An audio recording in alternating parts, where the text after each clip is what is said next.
এই যে আমাদেরকে টি-20 বিশ্বকাপের স্কোয়াডেই রাখলো না, বিষয়টা কি ঠিক হইলো জাকের? একদমই ঠিক হয় নাই। মাত্র 30-40টা ম্যাচ খারাপ খেলছি দেখে আমাকে স্কোয়াডেই রাখবে না?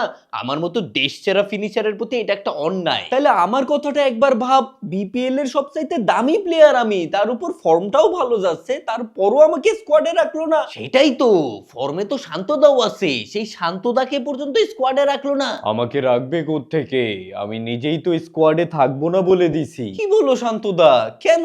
আরে যেই ভারত আমাদের মুস্তাফিজকে অপমান করছে সেই ভারতে যে আমি টি-20 বিশ্বকাপ খেলতে পারি না, দেশপ্রেম বলতেও তো একটা কথা আছে। কিন্তু বিসিবি তো বলে দিছে গোটা দলকেই আর ভারত পাঠাবে না, বাংলাদেশের খেলাগুলো শ্রীলঙ্কায় হতে পারে। তাতে কি, যেই বিশ্বকাপে ভারত অংশগ্রহণ করবে সেই বিশ্বকাপে আমি অংশগ্রহণ করব না? দেশপ্রেম বলতেও তো একটা কথা আছে। এমনিতেও স্কোয়াডে না থাকাই কিন্তু একদিক দিয়ে ভালোই হয়েছে। কিভাবে? আরে বিশ্বকাপে যে আমাদের দল তো এমনিতেও খারাপই খেলবে, তখন স্কোয়াডে যারা আছে শুধু তারাই গালি খাবে, আমরা তো আর খাবো না।